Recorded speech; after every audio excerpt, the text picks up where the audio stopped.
똑기자 꿀정보 시간입니다. 길 가다 보면 트럭 앞에 사람들이 줄지어 서서 뭔가 나오길 기다리고 있는 거 보신 적 있으신가요? 저도 뭔지 궁금하고 맛도 궁금해서 같이 줄 서본 적 있는데요. 타코를 종류별로 팔아서 맛있게 먹었던 기억입니다. 네, 요즘은 도로 위의 레스토랑이라고 하죠. 오늘은 정지주 기자와 푸드트럭 이야기해봅니다. 정지 기자.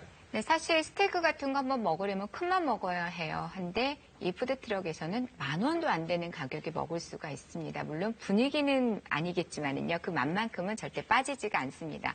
관련법 개정으로 2014년부터 거리 영업이 일정 부분 합법화됐습니다. 유원지 등 8곳에서 만날 수가 있는데요. 서울시의 경우에는 더 늘어날 예정입니다. 자, 음식점을 건물에 차리는 것보다 비용이 적게 들어서 청년 창업이 늘고 있다고 하는데요. 한층 다양해진 메뉴 또 아이디어를 승부하는 푸드트럭의 세계를 소개합니다. 얼마 전 세종시의 전국의 푸드트럭 34대가 총 출동했습니다. 요즘 이런 푸드트럭 관련 행사가 부쩍 늘었는데요. 떡볶이부터 닭강정, 각 지역을 대표하는 개성 만점 음식들이 시민들의 눈길을 사로잡습니다. 그중에서 가장 줄이 긴 곳은 바로 여기입니다. 치킨 나왔습니다. 감사합니다. 인기 메뉴의 정체는 체크 스테이크입니다. 체크살은 소 한 마리당 8kg밖에 나오지 않는 부위로 식감이 무척 부드럽죠. 개인적으로 등심은 좀 질겨서 안 좋아하고요. 안심은 좀 너무 살이 많아서 지방기가 적어서 싫어하는데 체크살은 골고루 공포돼 있어요. 제가 맛있어야 손님도 맛있는 거니까. 잘 익은 체크살은 먹기 좋게 잘라주고 토치램프로 한 번 더 바삭하게 익혀줍니다. 여기에 갓 구운 마늘빵과 아이스크림까지 올려주면 체크 스테이크가 완성됩니다. 이렇게 맞춘 스테이크 가격이 9,900원. 일단 가격부터 매력적이죠. 푸드트럭에서 스테이크까지 사올 수 있는 게 너무 신기해요. 레스토랑에서 파는 것처럼 맛있고 신선해서 더 좋아하는 것 같아요. 끝없이 줄 선 또 다른 푸드트럭. 이곳의 메뉴는 화덕피자입니다. 피자 맛의 비결은 바로 이 미니 화덕인데요. 일반 오븐 피자보다 좀 담백한 맛이 나고요. 기름을 전혀 쓰지 않아서 느끼함이 전혀 없습니다. 이 화덕은 이탈리아에서 직접 공수해온 화산석으로 맞춤 제작한 겁니다. 보통 피자 굽는 시간이 15분 정도 걸리는데요. 여기는 기다리는 시간이 확 줄었다고 합니다. 400도, 350도에서 400도 정도 사이에서 피자가 구워지기 때문에 2분 정도 소요됩니다. 자, 그렇게 먹음직스러운 숯불 베이컨 화덕 피자가 나왔습니다. 11,000원인데요. 이곳에서 가장 비싼 피자라고 하네요. 색다르고 별미스럽고 맛있네요. 일반 피자랑 다르게 느끼하지 않고 담백하고 좋네요. 이 푸드트럭은 2014년 일반 트럭의 푸드트럭 개조 금지 규정을 없애면서 합법화됐습니다. 서울시에 신고된 것만 1년 새 200대가 증가했죠. 덕분에 바빠진 곳 푸드트럭 개조 공장입니다. 도색을 마친 푸드트럭인데요. 아직 내부는 텅 비어 있습니다. 메뉴와 또 취향에 맞게 설계되기 때문에 100% 수작업으로 진행이 됩니다. 음식 조리에 빼놓을 수 없는 것, 바로 가스 설치인데요. 주로 운전석 뒤 밀폐된 공간에 두게 됩니다.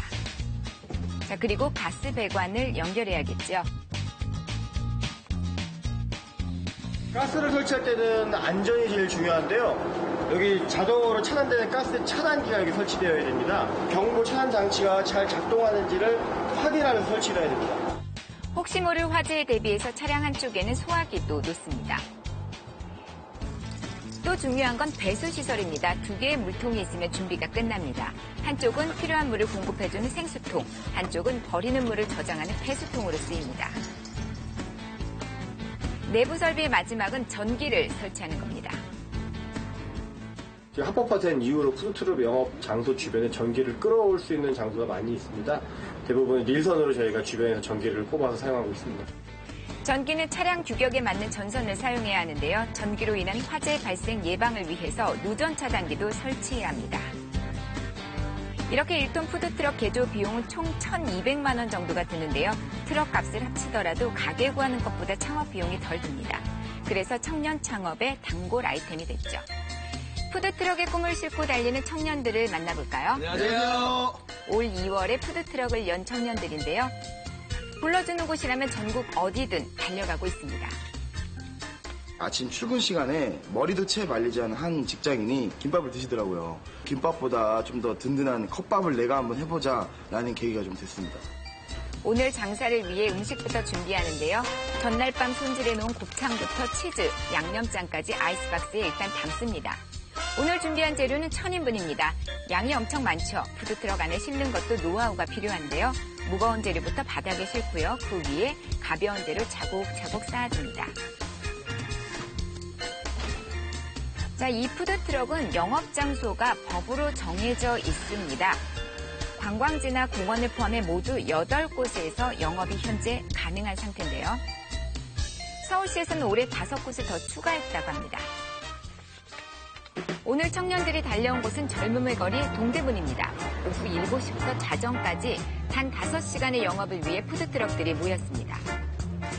청년들도 서둘러서 장사를 준비하는데요.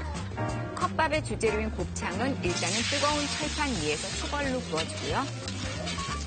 싱싱한 양배추도 먹기 좋게 썰어 미리 손질을 해둡니다. 가장 중요한 거죠. 밥도 빼놓지 않고 앉혀주고요. 영업 개시 전 제일 중요한 업무 이거라고 하네요.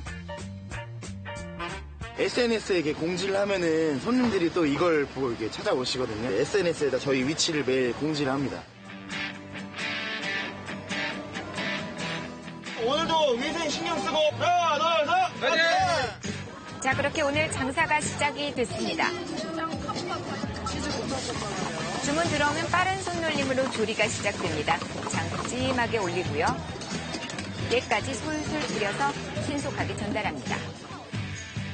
조리의 배식, 계산까지 손발이 척척 맞는데요. 청년들의 정성이 가득 담긴 이 컵밥, 고급 식당 부럽지 않습니다. 맛있고 양도 많고 괜찮은 것 같아요. 아주 좋아요. 지금까지 먹어본 곱창 중에 최고네요. 손님들이 많이 이용해 주셔서 컵밥 이렇게 드셔주시고 하면은 항상 파이팅이 이렇게 막 생깁니다. 움직이는 레스토랑 푸드트럭, 올가을 이 푸드트럭의 매력에 푹 빠질 것만 같습니다.